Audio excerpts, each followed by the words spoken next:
Plan का वो area जो सब डिवीज़न मोहर के अंदर पड़ता है, ये वो एरिया जहाँ पे 30 से 40 घर जो हैं लैंडस्लाइडिंग की जद में आ चुके हैं और यहाँ के लोग जो हैं काफ़ी परेशान हो चुके हैं और उनको इस टाइम जो है एडमिनिस्ट्रेशन की एक बहुत बड़ी इमदाद होनी चाहिए। यहाँ के लोग काफ़ी जो परेशान हाल में हैं। ये वो एरिया हम मोगा स्पॉट पे आए हुए हैं, ये वो एरिया है जो 40 घर जो यहाँ के हैं, 30 और 40 घर पूरे जो हैं ऊपर से नीचे जो हैं पूरी अपनी वो शुक्रिया करता हूँ मैं अपने एडमिनिस्ट्रेशन का, जिन्होंने हमारा साथ दिया कल से लेकर अभी तक। पानी, बिजली, दवाई, हर चीज़ में वो हमारे साथ खड़े हैं।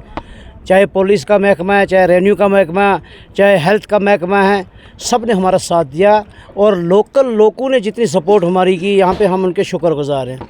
लेकिन मेरा एक ही रहेगा, कम से कम डी साहब को यहाँ पे बजाते खुद विज़िट करना चाहिए। कल ये ना कहें कि भाई वो आदमी फ्रॉड बोलता था, ये बोलता था। मैं गवर्नर साहब से पूरी अपील करता, पुरजोर अपील करता हूँ गवर्नर को खुद यहाँ, ये नहीं कि इस इलाके के लिए कम से कम मोहर का विज़िट करना चाहिए, क्योंकि ये इलाका पूरा हिल चुका है। इसमें लोग बिल्कुल गैर आबाद हो चुके हैं, बहुत मुसीबत है। गवर्नर को सीरियस लेना चाहिए, यहाँ पे आना चाहिए इस हमारे तहसील में हैं, क्योंकि यहाँ पे लोगों को बहुत, अगर यहाँ पे उस वक्त 35 घर गए, वो 35 घर तो घर है, हम घर ये 35-38 तो घर हैं, ये तो हम मकान गिनती कर रहे हैं। लेकिन जो फैमिलियाँ हैं वो कम से कम 1000 फैमिली बनती है, उनको कहाँ पे रखेंगे? वो किस रोड में रहेंगे? स्कूल के 2 कमरे हैं, स्कूल में भी हमारे बच्चे 120 बच्चा वहाँ पर लेंथ है। कल वो बच्चे आएंगे स्कूल में, वो किसके हैं?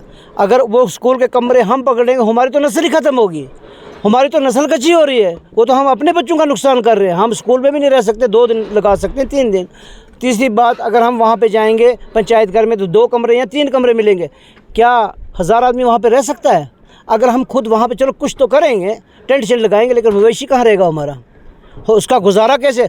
हमारा मवेशी का नुकसान जो है वो कम से कम करोड़ों में चला जाएगा, लाखों की बात ही नहीं है। किसी के पास 4 भैंसें हैं, किसी के पास 2 है, किसी के पास कुछ है, किसी के पास कुछ है। ज़िम्मेदार लोग हैं, यहाँ मुलाजम तबका तो नहीं है, सब गरीब है, गुरबा हैं बेचारे, दिन को दिहाड़ी करते हैं, माल मवेशी का काम करते हैं, उससे अपना गुजारा करते थे। लेकिन ज़मीन बह गई। आप थोड़ा आगे कैमरे से दिखाएं ज़रा, क्या इस ज़मीन के नीचे राख निकल आया और अब यहाँ पे दोबारा कोई आबादी नहीं हो सकती है, क्योंकि वो आबादी इनकी दुनिया तो ख़त्म होगी।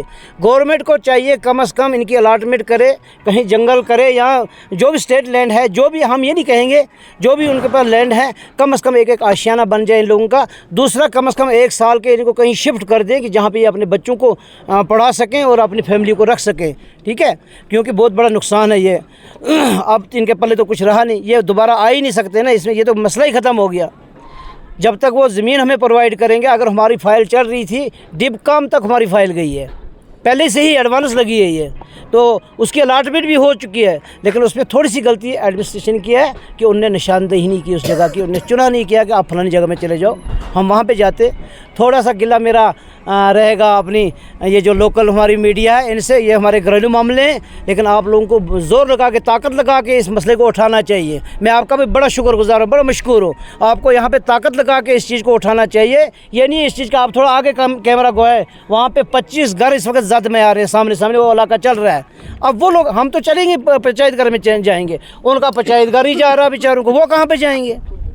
वो किस दुनिया में जाएंगे? तो गवर्नमेंट को, डी साहब को यहाँ पे खुद विज़िट करना चाहिए आके, ताकि लोगों को कुछ भरोसा मिले। शुक्रिया।